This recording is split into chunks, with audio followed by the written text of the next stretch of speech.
13 उप विधानसभाओं के उपचुनाव में विपक्ष को बहुत भारी जीत मिली है। 10 विधानसभाओं पर जो इंडिया गठबंधन वाले विपक्ष के पार्टियां हैं उनकी जीत हुई है और भारतीय जनता पार्टी के खाते में सिर्फ 2 विधानसभा के सीटें इन उन उपचुनाव में आए हैं। क्या मायना है इस उपचुनाव का? क्या भारतीय जनता पार्टी के लिए ये चिंता का सबब है और क्या विपक्ष के लिए ये खुशी का लहर देने वाला एक हम कह सकते हैं चुनाव है? हमारे साथ वरिष्ठ पत्रकार दीपक उप्रेती हैं। दीपक जी, भारतीय जनता पार्टी ने सिर्फ 2 सीटें जीती हैं इस उपचुनाव में और जो उम्मीदें कर रहे थे कि इस विधानसभा के उपचुनाव से हिमाचल प्रदेश की सत्ता बदल सकती है, वहां के राजनीति में परिवर्तन आ सकता है, ऐसा कुछ भी नहीं हुआ। कैसे आप देख रहे हैं? मनीष जी नमस्कार। राजनीति में हवाएं बदलती हैं, ये आपको मालूम ही है। और 4 जून को जो लोकसभा का रिजल्ट आया था उस पर एनडीए ने 62 सीटें कम होती हुई देखी हैं। तो उस समय जो मौसम बदला है उस मौसम का राजनीति में प्रभाव होना नेचुरली है। तो जो बाई इलेक्शंस हुए हैं उसमें हम उन करंट्स का प्रभाव बड़ा क्लियरली देख रहे हैं और इसी वजह से जो आप अभी आपने कहा कि हिमाचल में जहाँ की काफ़ी लोग जो हैं ऐसा लग रहा था बीजेपी की तरफ आ जाएंगे, डिफेक्शन मैं कह रहा हूँ, और देश में सरकार भी बदल जाएगी, उसका ठीक विपरीत अब हम देख रहे हैं कि बिल्कुल विपरीत प्रभाव देखने में आ रहा है। तो बाई इलेक्शंस में एक तरफ से करीब करीब सारी अपोजिशन पार्टीज को कुछ न कुछ दे दिया है अपना कॉन्फिडेंस बढ़ाने के लिए। आपने देखा तृणमूल कांग्रेस 4 जीती, कांग्रेस का 3 हुआ, बाकी इसमें बीएसपी और सबको एक सीट सभी को मिली हुई है। डीएमके ने भी अपनी एक सीट ली है। तो और सारे स्टेट्स में ये फैली हुई हैं सीटें, तो इसका सिग्निफिकेंस अपने आप में विदाउट एग्जरेशन ठीक ठाक है।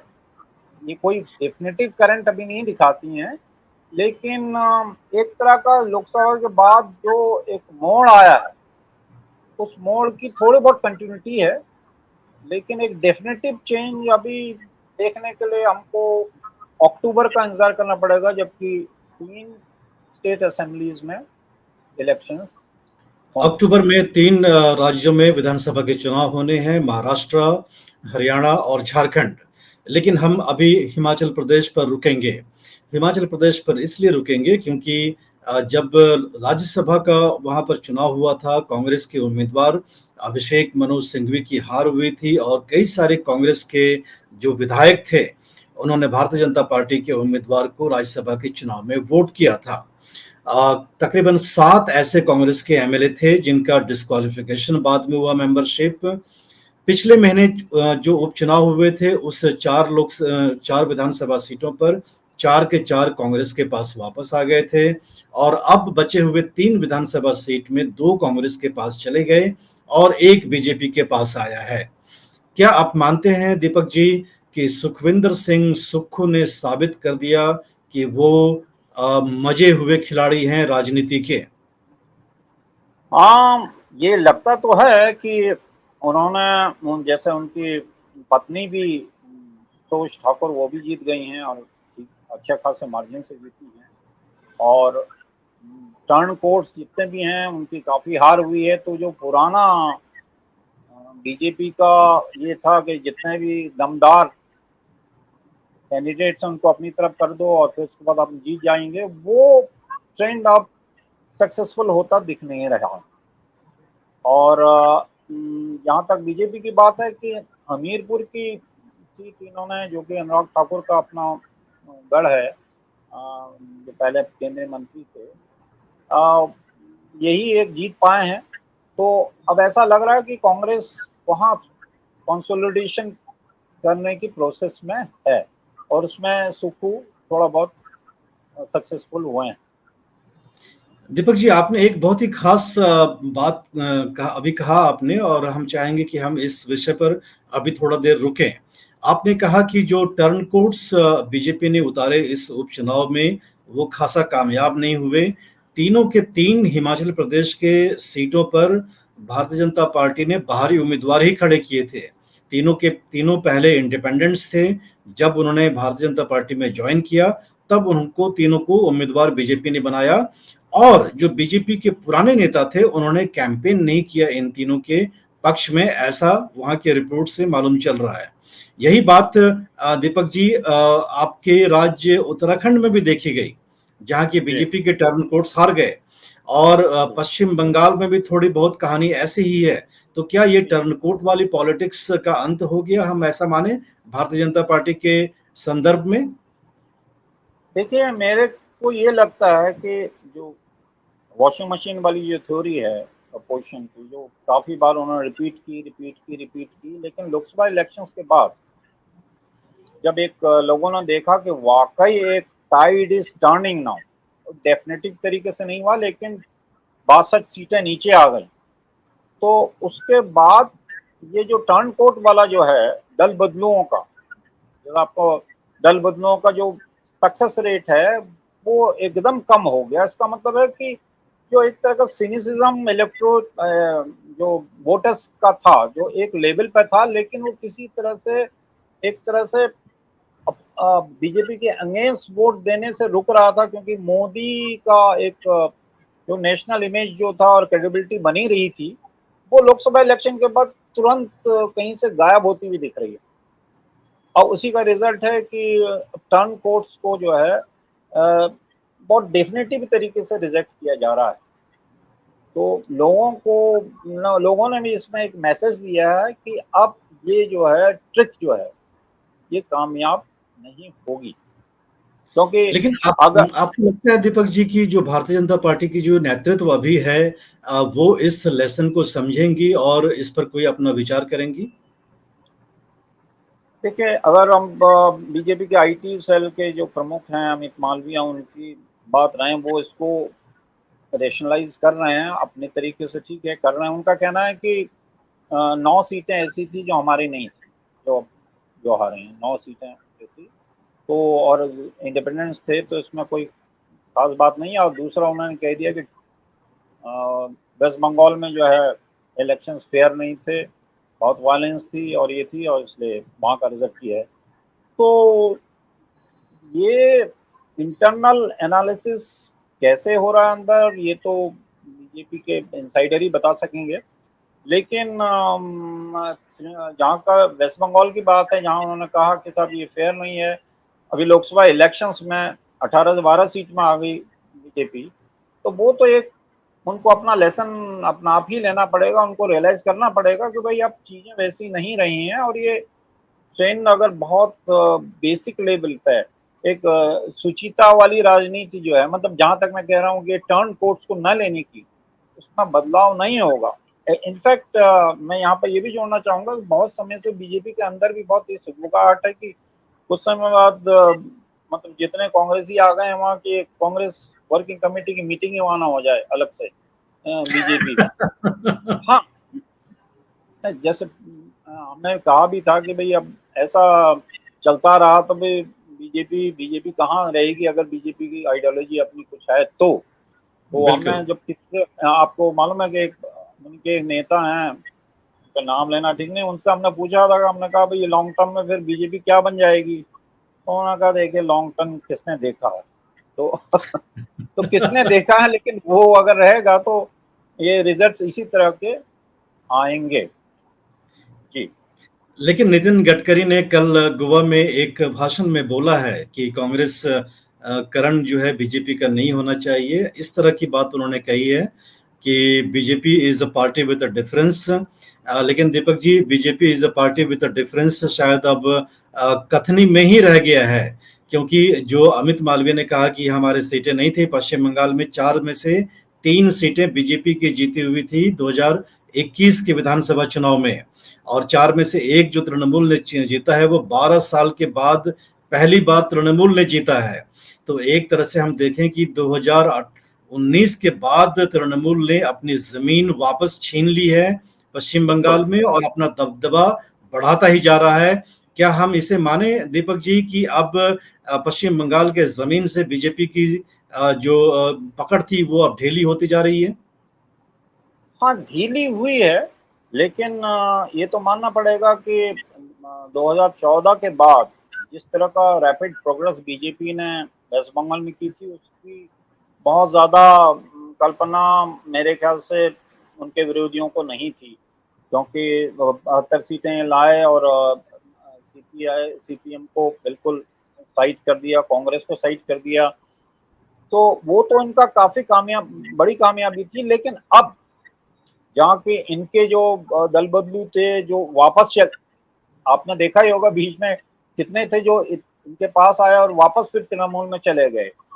तो इनको अपनी ज़मीन तैयार करनी पड़ेगी और वो तैयार करने के लिए थोड़ा-सा मेरे ख्याल से एक बहुत ओरिजिनल काम, जैसे सुचिता की राजनीति कहेंगे, चाल चरित्र चेहरा जो इनका पुराना है, उसमें ही जाके ये मतलब ज़मीन तृणमूल से छीन सकेंगे। तो वो तो अभी ऐसा कुछ लग नहीं रहा है कि वो उस तरफ जा रहे हैं। बीजेपी के चाल चरित्र और चेहरे पर हमने तो काफी बातें की हैं और लोग काफी बातें करते भी हैं, लेकिन इस उपचुनाव में कांग्रेस के लिए बहुत ही पॉजिटिव मैसेज है, क्योंकि 2 सीटें उन्होंने उत्तराखंड में जीती जो कि उनके पास पहले नहीं थी, और जी। हिमाचल प्रदेश में उनकी सरकार और भी मजबूत हो गई। 3 में से 2 जीतने के बाद 4 वो पहले ही पिछले महीने जीत चुके थे। कांग्रेस की जो वापसी हो रही है दीपक जी, खास करके हम उत्तराखंड की पहले बात कर लें, जहां एक सीट बीएसपी के पास था, एक इंडिपेंडेंट के पास था, दोनों ही कांग्रेस की झोली में गई है।